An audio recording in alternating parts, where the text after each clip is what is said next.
Hey, very good morning, good afternoon, good evening. My name is Sean. This is Alex. And you're listening to another episode of Coaster Kings Radio. Today's episode is all about winter events, specifically Winter Wonderland in London, which we recently visited, as well as Winter Efteling. And then if you listen to our previous episode, we were talking a little bit about our Disneyland Paris kind of like holiday visit.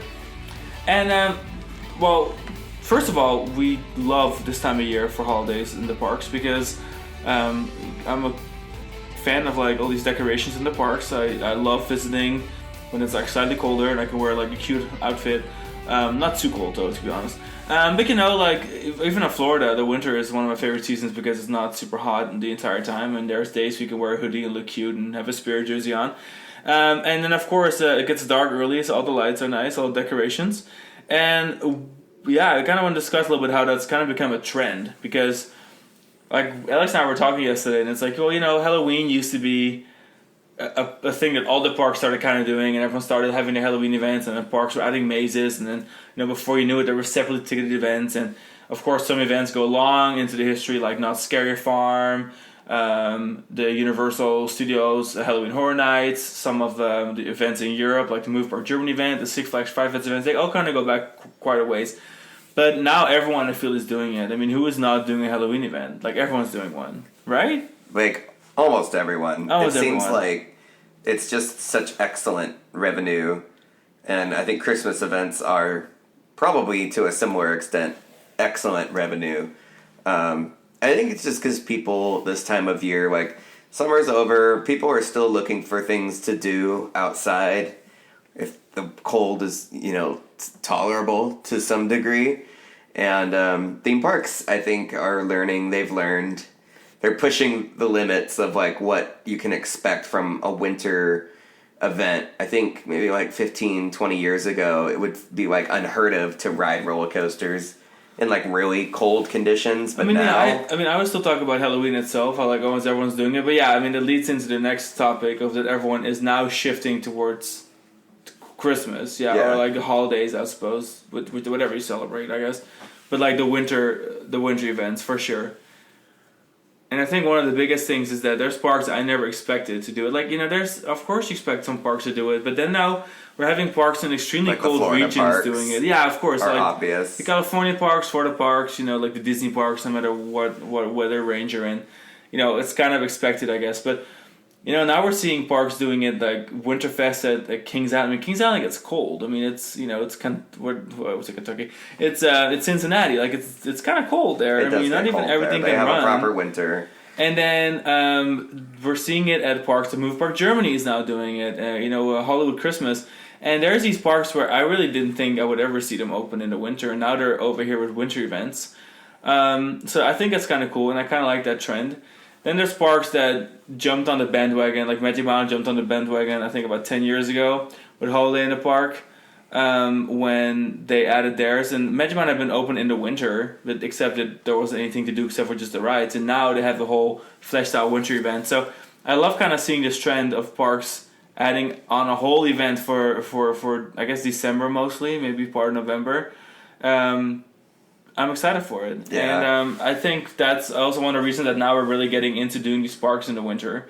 Because now we're really like, oh, we have to go to Disneyland Paris every winter. And, you know, we have to do Winter Efteling. And now we are doing Winter Wonderland in London every year. And it just kind of like, the tradition just keeps stacking up to the point where like, we have our Halloween list. We need to do Fantasyland's winter event at some point.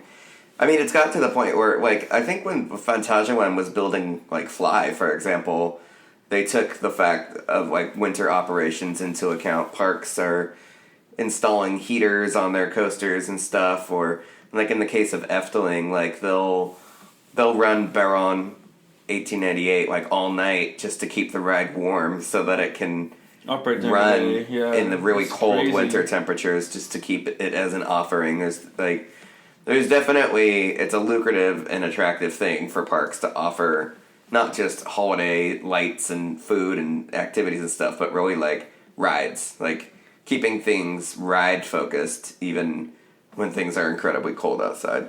So just a few days ago, or maybe like yesterday when we're recording this, I went online and asked some of our followers what what winter events they think are kind of like standouts and are worth mentioning. I'm gonna give a couple shout outs here. I'm gonna start with someone on Facebook, Christophe van Hoof, which is already like a very Dutch/Belgian name. Suggested that Wallaby Winter in Wallaby, Belgium is worth checking out. And that's one of the newer events. So Wallaby Holland does Bright Night, which is, I guess, more of their style with like light shows and all the roller coasters having light shows. Yeah. It's very much Wallaby Holland. But then Wallaby Belgium has their new winter event called Wallaby Winter, which I think is a little more of a traditional mix of different kinds of styles of Christmas.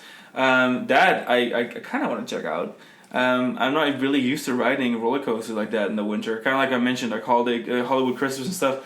These are all parks that I never thought I would see them open in the winter.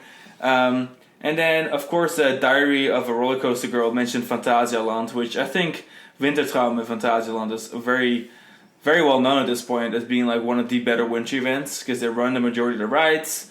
They have these crazy cool shows. We may try and go depending on how our winter pans out. It's just kind of difficult to slam that in there. But they are open until the end of January, including weekdays, which is kind of impressive. So that's definitely an event that I think is on a lot of people's radars. Coaster Commander responded with Busch Gardens Tampa, which we did Christmas Town a couple times. So the Busch Gardens parks have Christmas Town, which is cute, and especially... I think the one in Williamsburg gets quite cold, and then of course the SeaWorld parks have SeaWorld's Christmas Celebration, which I've always enjoyed the San Diego one, just to give that a shout out. And then Matt64 Allison replied with Tivoli Gardens, which I hadn't even really thought about, but when you look at the aesthetic, that makes sense. That makes complete sense. It's kind of like probably so good. If Winter Efteling is a thing, of course Winter Tivoli Gardens is a thing. That sounds like something I would want to check out at some point. And then also on Instagram, we had, it's kind of hard to pronounce this one, but it's, I guess I read it as Peppers, P3PPPP3R. Yeah, I think it's Pepper. Said Six Flags Mexico, or, Ciudad de Mexico. Yeah. Which I really didn't realize that they were doing a holiday in the park event. So that's kind of cool. I need to look into that because I didn't realize that. And then I must appreciate How Deviant Are My Bagels on Instagram because they mentioned Disneyland Paris, which of course Disneyland Paris. We just did a whole episode about it last week. We loved that event. Disneyland Paris kills it. And then on Blue Sky, which yes guys, we're on Blue Sky, so follow us on Blue Sky at thecoastakings.blueskysocial. One of our followers, Painter Vision, posted a bunch of photos in response to that and said that Hershey Park had a good event. And one thing that stood out to me is that there's a lot of different lights packages on the roller coasters that are dressed up for the winter event, which is kind of cute. I mean, especially the lighting on the Super Duper Looper Loop. So that's 10 times fast. So these are some of the responses we got for winter events. Hershey Park sounds kind of nice because I associate Hershey with chocolate, obviously, and it's kind of cold and kind of like a chocolate town. It sounds kind of Christmassy, doesn't it? Oh, totally. I think that's a perfect, and it's very wintry. Like it's Eastern Pennsylvania. Like you're gonna get the winter weather that you want, that you expect from something like that, and hopefully still like safely. Like able to run roller coasters. I think I really need to just add some of the European winter events to my to-do list. Yeah. We had Dollywood's a couple Oh times. my god, I do love Dollywood. And Smoky Mountain Christmas is a classic. Silver Dollar City's Christmas event is of course just as great. Yes, is it Christmas in the City or it's Lights in the City? It's changed a couple of times. It used to be it was Old Fashioned Christmas or something. It had a cute name that really hit home the whole turn of the century Silver City's Old Time Christmas. Old Time Christmas, yeah. Okay. But then there was that one time we did Dollywood and it was so cold that oh my god, it was so cold. There was one day that none of the coasters could run. Literally only the nothing drop tower. Could run. Yeah. Those fun time drop cold. Towers can run in 5 degrees Fahrenheit. And it was just us and a couple of buses full of seniors that went for the shows and we were just watching all the shows. There was nothing else. The cold was incredible. It was very cold. Was it in the 20s or something? It was so cold. Really bitter cold. We were pass holders back then, so it wasn't a big deal. But yeah, but it's just funny. I remember that event. It was yesterday. I think I really do adore theme parks with the Christmas vibe. I just holiday vibe, whatever you want to call it. Having winter options in the winter, I associate wintertime with my theme park options plummeting to hot climates in Florida, and it's like, Though I must admit, the actual week of Christmas and New Year's is like hell in Florida. Yeah, you wouldn't actually want to go to the parks during those days. So busy. That's a good period of time for like fun spot and shit. But nothing that you need to pay admission to get into. Exactly. So yeah, the 2 events that we recently did. Before we dive into them, I want to do one shout out real quick. We had a new review this week on Apple Podcasts. So if you do leave a review on Apple Podcasts, I'm going to give you a shout out. This is a shout out to Salazar Biggins, which I have a suspicion may not be the real name of this person. Salazar Biggins. It's a cute name. They said, hands up, 5 stars. When you finish an episode, you get back in line to do it again. Or at least I do. I can listen to Cozy Kings all day. So whoever this person is, Salazar, we appreciate you.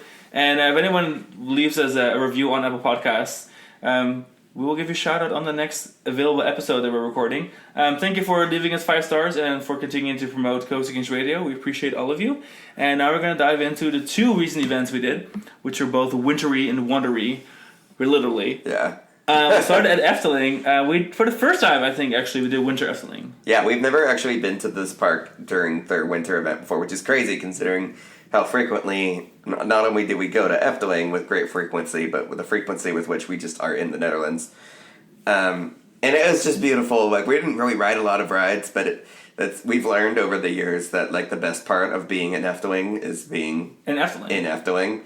And it was super busy because the weather was so gorgeous, you guys. It was... Yeah, funny enough, it was 16 Celsius in late November. Sunny, it was suspiciously nice. And we actually went because we wanted to go Danse Macabre. Yeah. But early in the month, we couldn't really swing it because of times that we were landing in Amsterdam and we had to take a train, and it was the whole thing, and the weather wasn't great. But then this time, we got there early. We got to the park, not super early, but early enough for us to have a decent day there. And the weather was just so great, which... What's kind of nice because it made me appreciate all the winter stuff without freezing my ass off. If that makes sense. I mean, there's always a downside of the winter events. It can be so cold. To be raining and cold, or even snowing. Which I like the idea of snow at a theme park, but that's where it ends. The idea of snow is great, and it looks great in pictures. But we've done parks in the snow enough that I don't really want to do that. Well, I want to start off before I dive into our day. Is that I do think overall this event was very impressive because I have never seen a park so dedicated to turning its entire image around for the winter. Every single banner they have hanging out front is Winter Efteling. Every single banner in the park is Winter Efteling. Every single sign in the park is changed to Winter Efteling. Custom wintertime marquees. And all the marquees at Efteling are very artsy and 3D and very classical, very Efteling. And they made a winter version of every single one of them and replaced them. All the park maps around the park have a Winter Efteling. It's almost like the theme park is Winter Efteling year round when you walk around because so much of the infrastructural changes they made just for the winter event. It's really cool. If I hadn't been there before, I would think that the park always had these winter embellishments and all these blue and white touches and stuff. Yeah, it was very nice, and all the statues have scarves or earmuffs or whatever, and then there's the whole Christmas kind of market area, which we'll talk about a little bit. But I think we should start talking about our reason for the season. To be completely honest, was Danse Macabre. So, I guess at this point everyone kind of knows what the ride system is, so I don't feel like we can get spoilers. Disclaimer. But at the same time, I feel like most people already know what's going on. Plus, it's hard to truly spoil it because it's not the easiest ride to describe in a way that does it justice. It's true. So I feel like we could try to tell you everything about this ride and it would still surprise you when you finally ride it. So, first of all, we got that it was obviously very busy, but we waited about 75 minutes, which is okay. Was it really that long? It was listed at 80, long. But we waited about 75. The queue is neat. It's very neat. Yeah, it's not as spectacular as, looking at the Hollander or some of their other, modern queues, but it's a great queue experience, I think, compared to the average. Yeah, the queue is simplistic, but it kind of works because you have it's themed to part the side sheds of this giant cathedral that burned down, and so the switchbacks in there. Then you have kind of a graveyard, and you make your way up this bridge. Definitely. Through a forest, which I was kind of surprised by how much forestry is around it. Yeah. It really feels like when you're going up that bridge where they have that fog and stuff going on, you really are just in a giant forest. It really and I feels forgot like how you much went somewhere. of a forest is inside the park, really, which is kind of funny. Yeah, it really feels like by the time you get to the ride, you feel like you've really traveled to somewhere different. And I think they didn't concern themselves too much having a lot of outdoor queue, because first of all, if the queue outdoor was full without using all the extended queue they had for like opening month, I think the line is like 30 minutes outside. Yeah. Like, once you're really inside, like past the little cat, which is the main character of the ride, once you pass the marquee where it says like, oh, the wait time and the cat's on top of it, and we're on a cat, then I think the most you can possibly hold in there is 30-minute queue. You know what I'm saying? Yeah, I think so. And then, after that, I mean, there's an outdoor pre-show, which I found a very interesting choice, because I'm like, it's Efteling, it's the Netherlands, it rains practically more than London rains. Like, it's always raining. Yeah. Why are we doing this whole thing outside?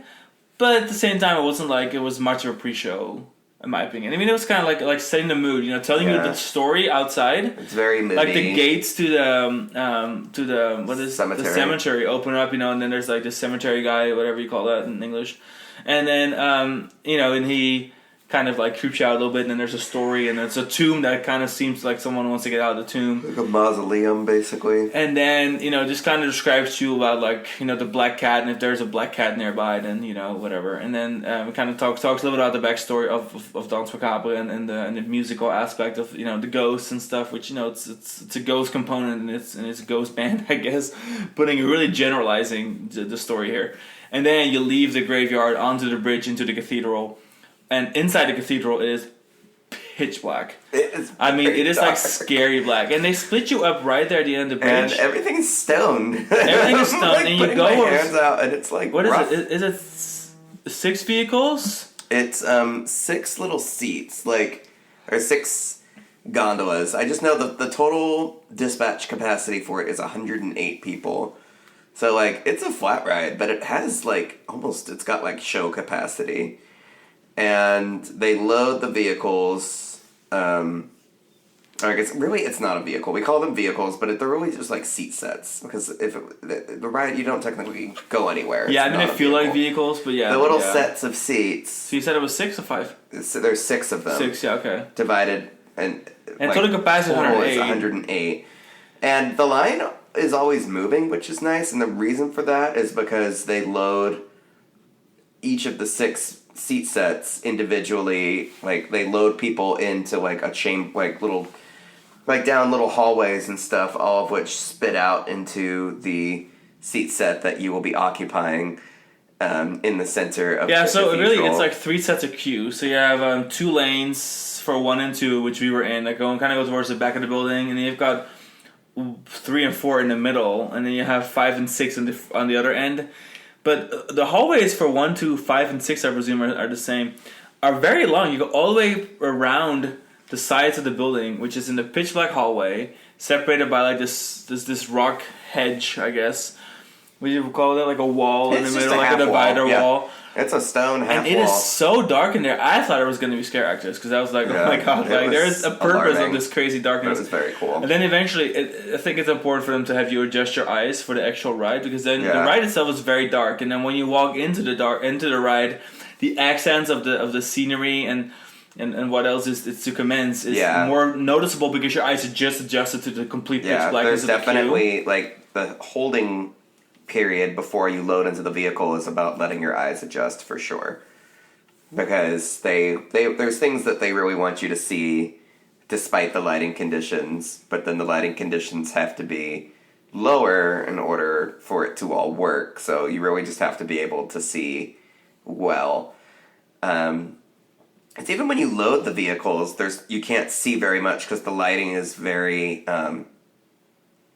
contained. It's spotlighting for the loading sequence. Not everything that is around you that will be part of your experience is immediately obvious when you're walking in. You walk in, it's all very unassuming.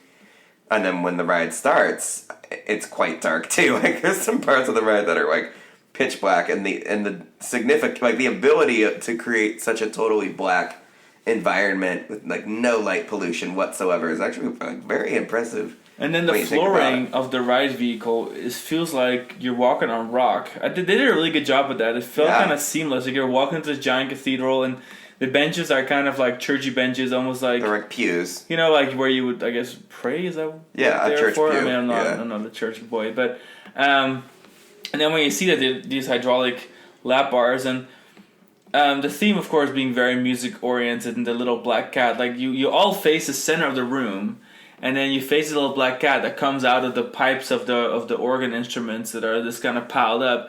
And while that distracts you, you know, it becomes pitch black, and then all of a sudden you start moving, and there's this whole disc, which has then like 6 smaller discs in it that rotate. I didn't quite realize that it's also meant to shift everyone as a theater. So suddenly everyone is facing the same direction. It's like a V shape, right? So everyone's in, you know, so they're really able to manipulate what scene everyone's going to look at once. All the individual seat sets can pitch towards a single focal point, whether it's in the direct center of the carousel or along any of the edges of the carousel. Every seat set offers a slightly different ride experience too. So it's one of those rides that has a lot of rewritability. There's a lot to see. There's so much to see that it was clear to me when it was over that I was like, oh, there's so much that you'll see on like your second and third and fourth ride as you get more familiar with it. And it's just a feast for the senses. It's so Efteling that they did this, and I think it's a huge crowd pleaser. I think people are really impressed by it because if you're not a major theme park person, if you haven't followed the construction of this ride, you're just showing up sight unseen, like you will be really impressed by what this ride is, what it does, because it is so unassuming when you walk in. You walk into the building and the average guest is going to be like, okay, we're in this theater with these weird little rows of seats, like, but we're in a theater. It feels like a static floor. Like, there's nothing that would really suggest to you that you're on a ride, except like what Sean said, like for the benches. It's very much, to me, it feels like a spiritual successor to La Via Volta, in the way that like a haunted swing madhouse, Vekoma Madhouse ride, is so unassuming when you walk in because it just doesn't feel like it's a flat ride. There's nothing about it aside from having lap bars and seats that would immediately scream like flat ride and would immediately clue you in on like what's actually going to happen. But I think with these kinds of rides, with what they've done with Danse Macabre, can really elevate, figuratively and literally, a show event kind of ride sequence in a flat ride.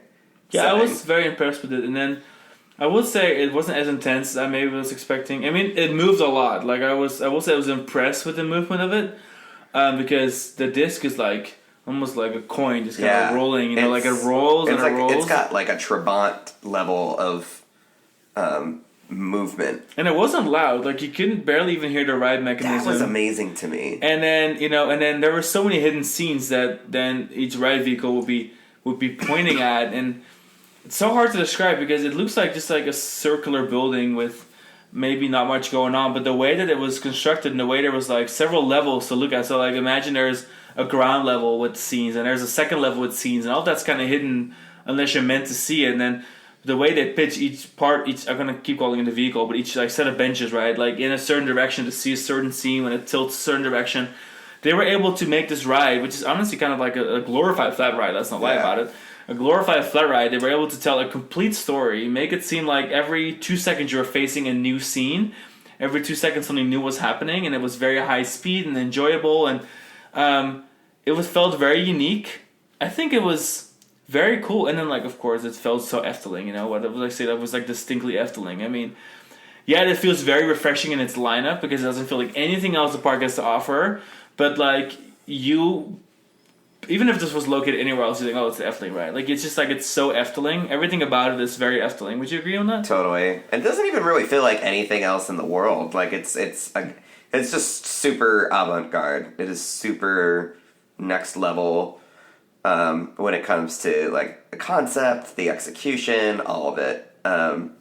It's just very smart, very well done, and I think that it's such a crowd pleaser. I wish that it was been more intense, and I wish that it had been longer, But I think for the average rider, they are so... I could just picture someone's grandma getting on this and being so caught off guard by what the ride does that it's probably plenty.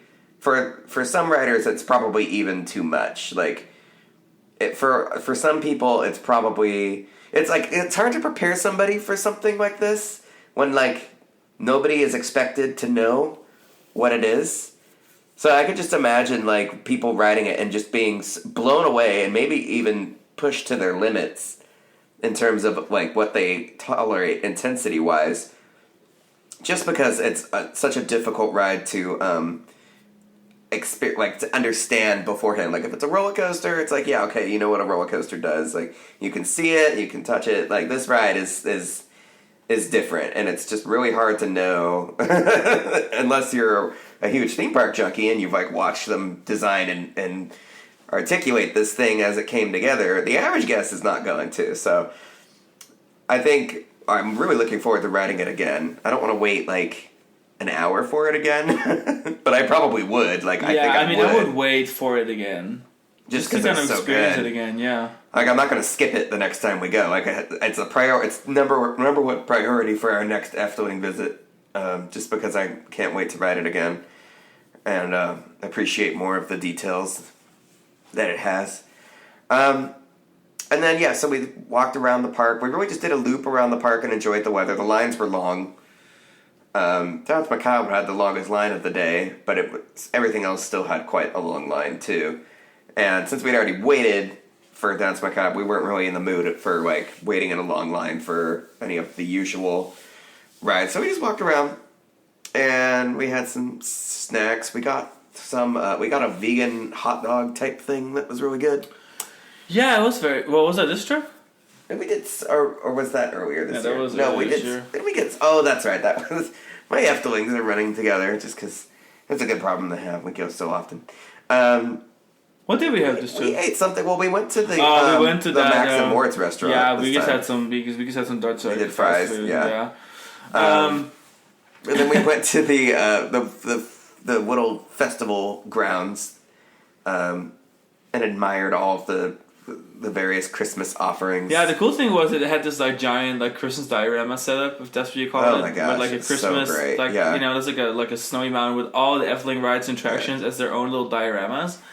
And that was really cool. And you can buy them there. Yeah. And it had the ice skate rink and fire pits. And you can, like, take photos with Winter producing his little winter sleigh. Yeah. And sleigh, by the way. And then sleigh. There was a lot of that going on. But it was kind of packed in there, but it was so lively and vibey. And then Pagoda had, like, a special light scheme going on. And we wanted to ride Vogelrok, and we were waiting in line for a while, but then it shut down because it was big broke. It was big broke, like the dumps, which is rare for Efteling. And then we just kind of walked around the park a lot, and we just kind of enjoyed the sights and the sounds, and we went...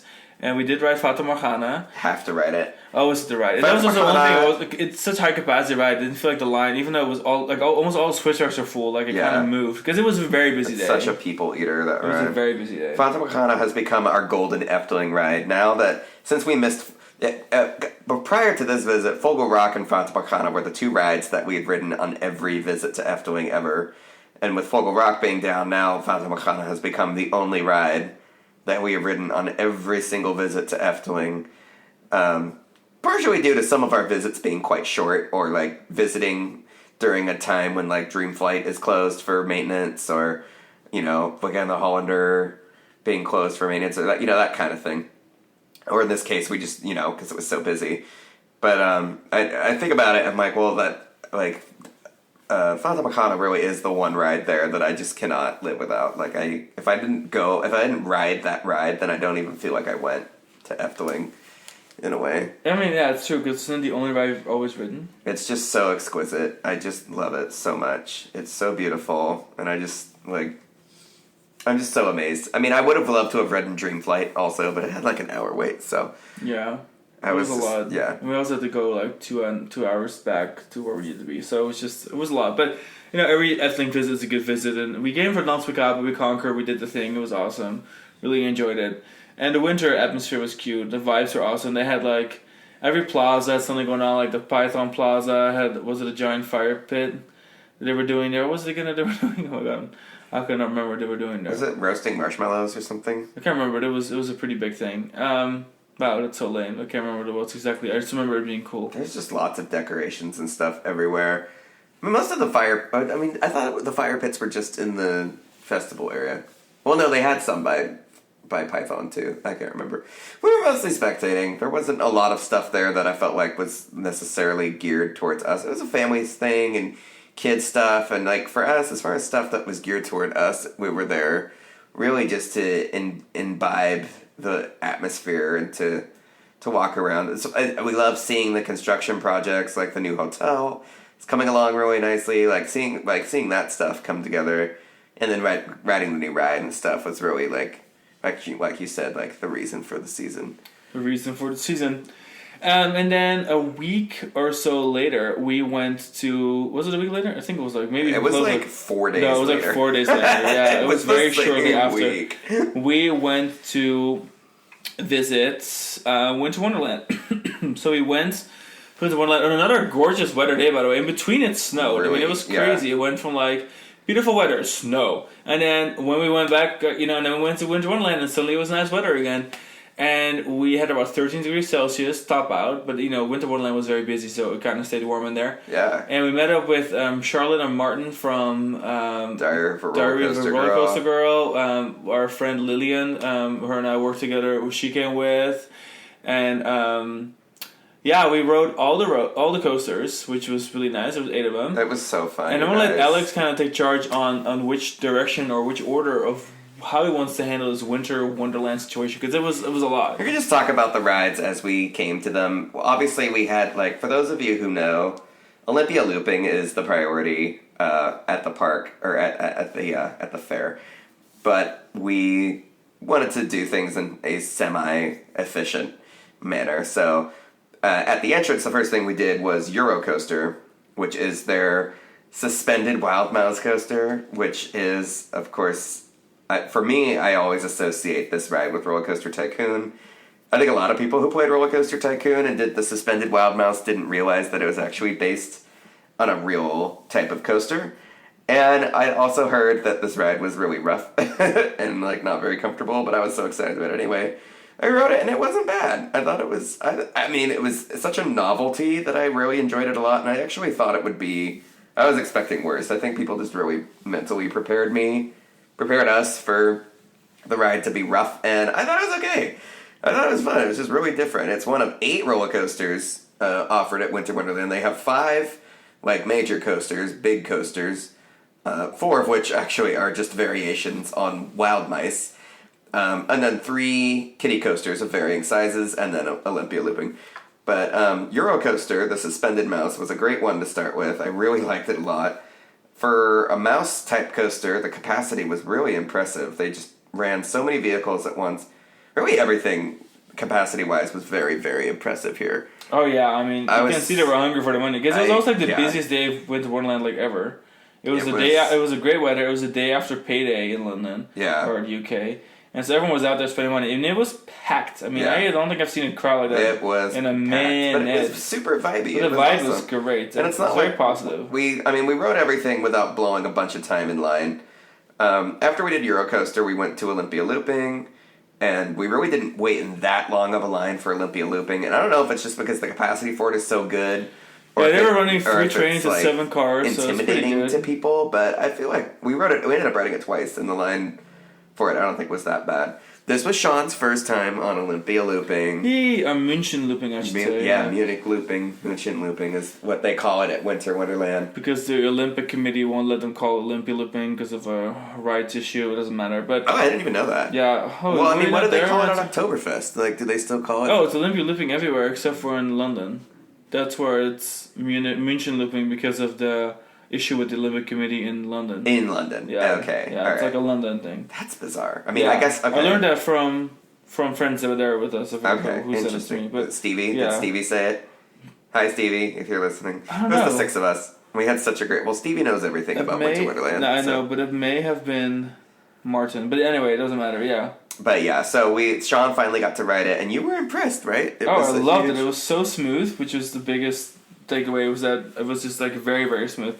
It ran very well, very intense. Operations were awesome to see. It's like a nerd ride, and you wait right below the loops, and you see it all happen. And yeah, it's just better than I expected. And I will say, the Schwarzkopf coasters, I will say, like the legroom is so miserable on them when you're tall. But then we rode the second time. We rode in the front, and even the guy working there was like, "Yeah, you gotta go right in the front if you're so tall." For a second, I thought he was sending me away. I was like, "Oh, because I'm too tall." But then he was actually just trying to tell us to ride in the front. And the front was amazing. That was like my favorite thing. You hit those loops. We rode the very back car and we rode the very front.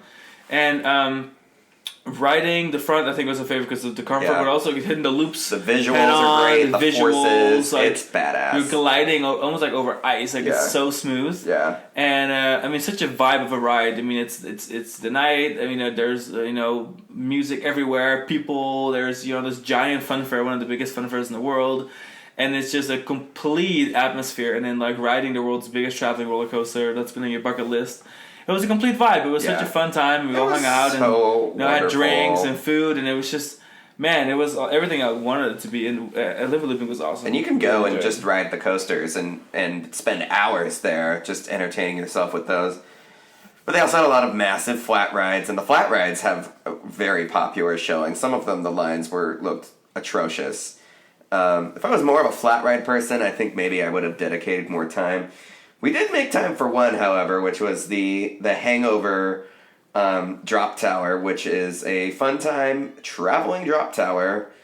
It is the largest traveling tower, I think by quite a large margin. I don't know if there's a duplicate of this tower or duplicates, but it's a 285-foot drop, and it travels around Europe. Great ride. If you're familiar with like Dollywood's Fun Time Drop Tower or like any of the other major. God, the ride also revived too. It was really weird cute. Music, they were having a lot of fun and stuff. It was so fun. You could tell the people working at this event seemed to really like their job. It was like something that they seemed almost like a hobby that they were doing. And then for the other coasters, we rode. So like their newest coaster, I think, or their newest full-size coaster is called the Time Machine. And it's the current generation model of the Revertron Spinning Wild Mouse, which of course is like the Revertron mice are everywhere. The Revertron really invented the spinning wild mouse, and now many companies have come out with their versions. Zamperla and what was I going to say? Zamperla, Jinma has their version. Like you can find spinning wild mouse coasters. Mauer, I think Mac. Actually, I don't know if Mac has a spinning mouse, but like. Gerschlauer, that was another one. Like, there's definitely the spinning mouse is a very popular development in the 90s, and Revertron's Crazy Mouse concept pioneered that. And now they have a new version that is pretty similar to the standard layout, but it's got a new train design with over-the-shoulder lap bars instead of the weird over-the-shoulder kind of harness things. If you remember Primeval Whirl at Disney's Animal Kingdom, you know what I'm talking about. And then you start spinning actually earlier in the ride. Instead of right before the second set of hairpin turns, you actually start spinning right at the end of the first set of hairpin turns. So coming off that proper drop after the hairpin turns is when you start to spin. And there is a fan curve after this first drop, this first major drop. Now, instead of just the elevated turnaround bit there at the second half of the ride. So they made some really clever, like, likable choices. It definitely seems like it's very definitely similar to the OG, but enough changes that I think it's marketable to, obviously, to other clients. And in this case, it's just definitely a marketable experience in and of itself to guests. The park, or the event also has a standard Revertron mouse, so like the original layout, the OG, it's called Ice Mountain, and it is a mostly enclosed version of the mouse. It was something that Fantasy Island in Skegness was doing for a few years, and then now it's traveling around the United Kingdom, and it's a really cute application of the standard mouse. There's like an animatronic Yeti, which I think is a really funny jab at Animal Kingdom, because our animatronic Yeti doesn't work.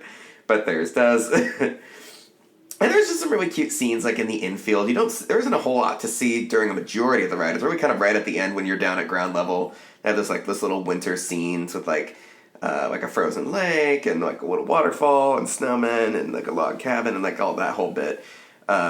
Really cute. That was one of the longer lines in the park, and the Fast Pass, or the whatever they call it, the Express Quick Queues. They have like an express entrance for us on the road. It's only like £2 more to do the fast version, and we didn't need it for like Olympia Looping or even Eurocoaster for that matter, but for like Ice Mountain, and more importantly for Wild Mouse XXL. Yeah, especially those two. It was very beneficial. Extra £2 saved you a good 30 to 45 minutes. If not longer, yeah. I mean, those rides were so popular. Wild Mouse XXL, we'll talk about that one last. We'll save the biggest surprise for last. Spoiler. And I'll let you talk about that one, because that's another one that I had also already ridden. There was 5 credits for me on this visit, because Wild Mouse, XXL, Olympia Looping, and Ice Mountain I had technically already ridden, although when I rode Ice Mountain it was still just Fantasy Mouse at Fantasy Island.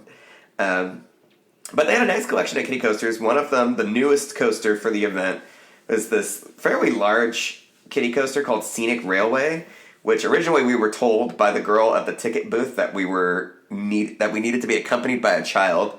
But then Stevie, who's friends with the owner of the ride, was able to get us on the ride, not only despite being childless, but also as a gift, a free gift, free of charge. So thank you, Stevie, for getting us for our first Christmas present of the year. It was a free kitty cred on a ride that we had actually been denied entry to. That was a really fun ride. Apparently it was manufactured, or it came from Saudi Arabia. It was manufactured in Turkey. Martin was telling us about these Turkish kiddie coasters that are like a dime a dozen throughout the UK. This is a larger version of the various Turkish kiddie coasters, but the smallest version, which can fit on the back of a single tractor trailer.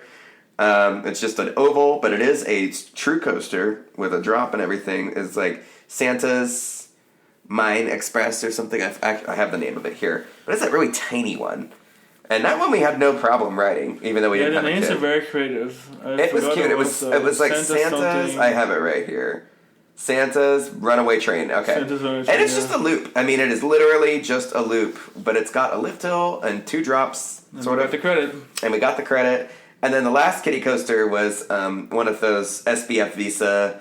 Like single helix race car, like a single helix version of the SBF Visa kiddie coaster at Ferrari Land in Portaventura. And this one we were looking for. Well, this one we knew wouldn't be in. We weren't sure how we were going to fit into the trains on the Turkish kiddie coasters, because like this is a new manufacturer for us. But with the SBF Visa Racer kiddie coaster, we knew that it would be a comfortable riding experience for us, because we had already ridden the one in Spain. Yeah, the SBF Visa like very large for, like, trains. For like adults, which is nice. Mm-hmm. Yeah, like adults riding with children or adults riding with adults, whatever. It was a pleasant experience, and we went around like 8 times. The kiddie coasters were solid in terms of how often you run around, so that was kind of nice. But yes, Wild Mouse XXL. Even though we like Olympia Looping, like you come for Olympia Looping, but you stay for Wild Mouse XXL. That ride really... And for the custard. And for the custard. Yeah, for the food. So, like, there's a lot of great food, and if you follow Diary of a Roller Coaster Girl on Instagram and Facebook, you should, first of all. Second of all, you'll find all the food deets, because they go so often, and Charlotte's, like, really big foodie when it comes to pretty much anything, but especially whatever is sold at the event. And so one of the things she posted, like, a few days prior to us going, I was like, I want the custard, because the custard looks so damn good. So we got the custard, and it was very damn good. It was awesome. It delivered on the promise. Like, I had an apple crumble one, and Alex had a berry crumble one. And so they put like the crumbles and apple, and then the hot custard. And for Alex, it was the apple. It was like the berries, apple or spiced berries. Yeah, with the crumbles and the custard. And, oh my god, it's so good. I could eat that a lot, even though it's not something I should be eating a lot. I could eat a lot. It was very good. The most Christmassy thing imaginable. Really, yeah, it was really cute. And was. we had some drinks. I had had some champagne and prosecco, and like the chalet that we went to, because they were out of glue wine. But they're big on Charlotte's favorite thing, I think, is the Yorkshire pudding wrap. So like they use Yorkshire pudding as like a burrito wrap of sorts, filled with like various holiday dinner standards. So that was interesting. It looks really good. We didn't try it this time, but it was cool to see, and it was like Charlotte had to explain to us like what a Yorkshire pudding is, because I wasn't sure if I was understanding. I was like, is it like a shepherd's pie? And it's like, no, it's definitely not. It's a fried dough type thing. But yeah, so it's a great food adventure being there, and like I got a Jaeger bomb and nursed it because that was my gig. I mean, I love chugging a good Jaeger bomb, but really I was all about just sipping it slowly and enjoying the atmosphere. But no, we still have to talk about Wild Mouse XXL because that ride was so impressive to me. So Wild Mouse XXL is particularly wild. Let's focus on that part. No, it's Wilde Mouse XXL, but yeah. So it was an original Wild Mouse coaster, just a typical Mac Wild Mouse coaster, and then one day, whoever the fair operator is decided to add a really giant piece of track all the way around it, almost like more than a 360 all the way around it, and it connects the old coaster. And so what they added was this massive, very shaky, actually, very tall Wild Mouse coaster that has these obviously hairpin turns that there's no braking on this ride whatsoever. There's just no braking. Like the ride just like goes off the rails crazy, and it starts kind of like, okay, this is cool, like really high up for a Wild Mouse, and there's a big drop, and then this like sharp turn on the top of the drop, and then another big drop, and then like this crazy hairpin turn. But then the Wild Mouse actually starts, and it's like a little bit unassuming, like, okay, you notice there's no trim, so you go kind of fast. But then, like, it becomes like this runaway train where, like, you go incredibly fast and you slide over all these brakes, but they never engage. And then at one point, you get to the part where you are right before the bigger drop of the original layout, and you just kind of, like, slam through these brakes so quick, and then you go down a drop. I mean, it's like you're in like, an outer space. Like, the intensity of this Wild Mouse is absolutely wild. So we were with my friend Lillian, who hadn't really done a lot of roller coasters in years, and so she was such a trooper. We did a lot of good rides, but then I was sitting in a row behind Alex and Lillian, and they were like, in the front, and Lillian's hair was like flying from left to right. I mean, it was like the hair never came down, like never came down. The whole ride, it was like left to right, left to right. It was wild. Like the hair was just everywhere. And it was a very memorable and crazy experience. I was bracing, like I was holding on to like the side of the car and the hood of the vehicle, just to like avoid getting ragdolled into submission by this ride. It was so good. It was better than I remember it being by far, and kind of stole the show. Like we only rode it once. I mean, it was the last one that we rode because it was also the longest line, and we were like kind of waiting around to see if the line would get a bit shorter. And then that was another good use of the $2 express entrance function. But yeah, that was a great one to end it on. But man, it like kicked my ass. Like by the time it was over, I was like, oh my god, like I need a drink. I need a cigarette. Like, it was so good. It was so crazy. Actually, well, did we do Olympia looping a second time after Wild Mouse, or was that before? I know we did it after. Yeah, okay. So we did. That was our final. Okay, yeah. And that was actually, it's crazy to think that, like, you ride this Wild Mouse and it's so insane that then you, like, do a front row seat ride on Olympia looping, like, as a palate cleanser. But yeah, we did all 8 of the coasters, plus a drop tower. We did one of the coasters twice, so we did 10 rides total. I didn't look at how much it cost us, because I don't want to know. Although, I will say that, like, I think if you're an American coaster enthusiast going to Winter Wonderland, I don't think the prices are going to bother you that much. It's like about £5 ish to get in, and it's sort of like a cover fee, and it's totally worth the money. Like, don't even like the fact that they charge you to get in is not a big deal, and I don't think they even charge that much considering how much there is to do there, how nice it is to be in there, and I just don't think that it was that expensive to be in there. And then the rides themselves. Like, Olympia looping is, what, like £15 now per ride? Oh, I don't remember how much it was. It was pricey. And it was, but I don't think it's that bad. I mean, it's Olympia looping. Like, I don't think twice when I ride. It was £13. It was, yeah. I've paid way more for coasters that, I mean, anybody who's been to Las Vegas and ridden New York coaster, and I love that ride, but if you've been to New York Coaster and paid your $17, $18 to ride that and didn't particularly care for it, then like paying 12 or 13 pounds to ride Olympia looping, I don't think it's going to stress people out too much. And then like Wild Mouse, I think was like 10 pounds, and then we did the Express, so it was like 12. And I don't know, like, I just don't, I just didn't think, I think for maybe people in mainland Europe. Oh, it's just £11 for adults, it says on the Winter Wonderland website? Oh, yeah, I mean... from £11. Yeah, starting at 11, if you book it in advance. We didn't book anything online because even though it allegedly costs less... Yeah, admin fees are high. Martin and Charlotte said to skip it because they charge you like a processing fee online, and it's like just really not even worth the trouble. Especially when like the point of sale at these things are super quick. I mean, Olympia Looping literally has like an army of people selling tickets. It's almost like entering a theme park in and of itself. You come up in the different individual queues, and they all funnel into the one line of the ride after they sell you your ticket. And you can even, like, you can buy tickets, universal tickets, at the kiosks, and they come in these sort of, like, receipt paper amounts, but the rides can't give change. So if you do go that route and buy tokens, or I think they just call them tokens, even though they're not real tokens, they're just receipt papers with a numeric value on them. We were actually gifted some by some people. When we got turned away on our first attempt at that larger kiddie coaster, there was this mother and her child, and they were leaving, and they were like, "You want to take these?" And she gave us 20 tokens or whatever, and that was enough for a couple of kiddie credits and such that we didn't have to pay for everyone.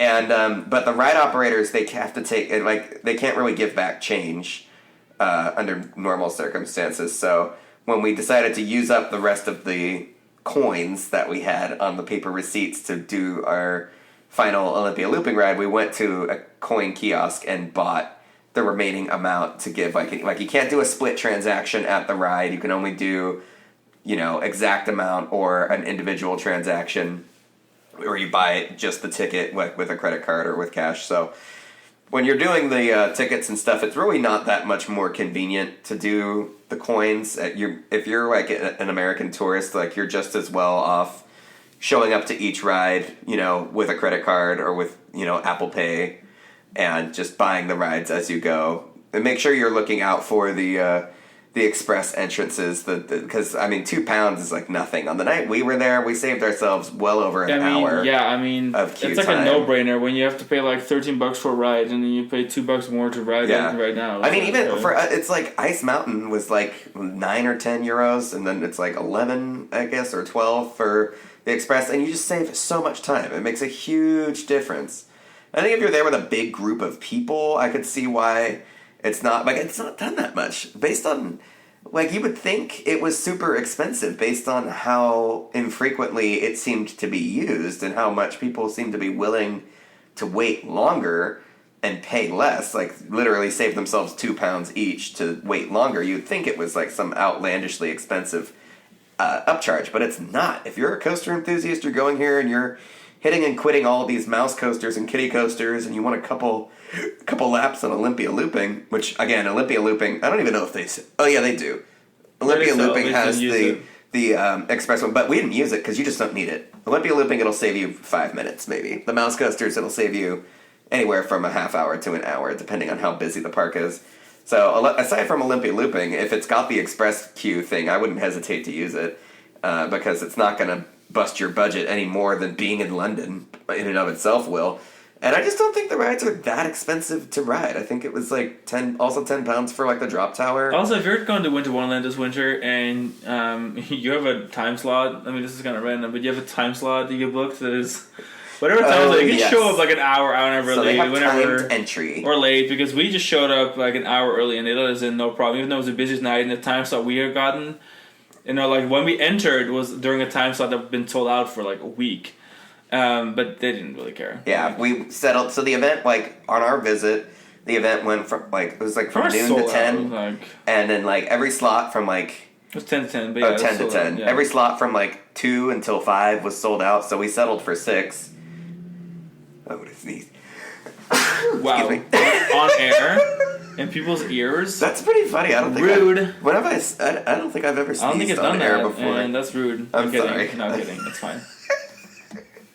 Anyway, so we picked the 6 o'clock slot, wondering to ourselves, like, oh my god, is that enough time? It was totally enough time, to the point where, like, we were going about it pretty casually. But part of that was because we showed up an hour early and they let us in with no trouble.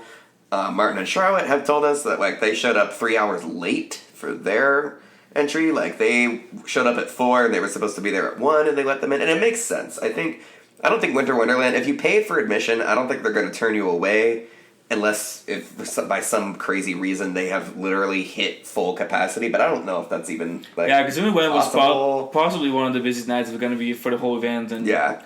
I mean, they let everyone in. I mean, getting out was a nightmare. Getting out was a little crazy, but that was because we actually shut the event down. I didn't know if we would, but like once we did our coasters and we were, kicking back at the chalet with our drinks, like we did. We shut the place down. That was actually pretty fun. But we would recommend if you're going and you don't feel like trudging through the masses of people. I mean, the event ends at a dead stop at 10 p.m. So like. The lights come on. It's literally like last call at the nightclub. Like all the lights come on, everything stops, and like everyone gets pushed out immediately. It is not a gentle trickling out of guests in the way that it is at like a theme park or something. So, if I were you, if you wanted to close out the event, definitely stay till like 9:45 and then bounce and get out in front of the mass exodus. Because if you're taking. Whether you're taking the tube or if you're taking a cab or everything just shuts off and then security's like you have to leave and then all of a sudden there's like tens of thousands of people trying to leave. So definitely leave right before official closing if you want to get out of there with a bit more efficiency. But yeah, I just thought the event was so great. It was awesome. Like it's going to be like an annual thing definitely an annual thing now because we just had such a fabulous time. I'd wanted to do this for so long and now that I've done it, I'm hooked. I'm like, okay. We're doing this again. We're doing this like as many times as we can. I can't wait. Yeah, I'm excited. We had a good time, good company. It was fun. The weather was awesome. Yeah. Of course, there's no guarantee that round 2 will ever be like that great, but it's all about tradition, Yeah. Now we have our tradition to wrap up Halloween at Park at Warner, and then we start the season November, for the holiday at Disney Paris, and then we have stuff we're gonna do in for the holiday events now. I mean, it is nice to kind of have these rituals and all that. So this was definitely great, and I'm starting to really warm up, get it, to the winter events. And I just saw some photos come by of Move Our Germany's Hollywood Christmas. I'm kind of curious about that, just because I love everything everything Move Our Germany historically, and I kind of want to see what that's all about. Of course, Wintertraum was on our to-do list. There's lots to do, lots to see, and yeah, we had a good run so far for the winter events. I mean, this is by far our most successful November ever. Like we did a lot. I know we did so many parks in November together. Like we did all in different Madrid. countries. We did a couple days at Disneyland Paris. We did Winter Efteling. We did Winter Wonderland. We did some Orlando parks. I mean, man, we stayed busy. Yeah. Honestly, yeah, and we worked a lot. So look at that. Look at that. And with that, we're gonna wrap up this episode. We are coming to the end of season 5, so now is a great time to leave us a review before we take a little winter break. We're not done just yet. There will be more episodes, but this is nearing the end. We've had like our longest running season ever, season 5. It's like almost like a year and a half, if not longer, running. So now it's time to give it a few months of a rest. We're going to do some changes to the podcast. If you have any ideas of what we need to change, you should message us, email us at info@thecoastakings.com, or go online and any of the social media platforms, shoot us a message, leave a comment. Let us know what you think we should add, what we should change. One thing that I'm going to give a little sneak peek of is that we're going to start next season a weekly news update, and it's going to be called the Weekly Dispatch. And I'm going to be the one hosting it. And it's going to be every week. I'm not sure if it's going to be Mondays or Fridays, somewhere along that, because our minisodes are usually on Mondays, so maybe on Fridays. But maybe people want to start the week with news on Monday. So let me know what day of the week I should be doing that. And it's going to be a recap of just like quick to the point news bulletins. It's going to be Asia, followed by Europe, followed by North America, going with whatever part of the world has that day first. Moving with the time zones. And we're just going to hit quick facts on what's happening, where it's happening. And it'll be dated. It'll be launched the day of recording. So it's going to be a very different format from what we've done so far. Because most of our episodes, you may have noticed, are very concepts, or they're very much retelling of our experiences, traveling through China, doing this, that, hopping overseas for these theme parks. but it's not a lot of like timely news, and that's something I missed from earlier seasons. But I just don't think it's realistic for us to bring it back in full episode form because of the way that we record, the way that we live our lives. We spend weeks apart from each other because of our work, and it's hard to do full-length weekly episodes with multiple hosts. And I think you would agree with that, right? Absolutely. So I think we're gonna separate the whole news part and make it a weekly episode by itself, a smaller episode. And this way you can stay up to date with all the news. You can catch up with all the Asia, Europe, America, North America, whatever, Latin America news. And also have detailed trip reports about things that we've done. We're going to be focusing more next season on some of the American parks. This season was very light on American parks. Yeah. It was very light on American parks, but we also know a lot of our audience really loves hearing about the American parks. So next year we're actually planning a tour, which will not be a one and continuous tour, but it'll be kind of a mix of small trips around North America. There's lots of new stuff opening.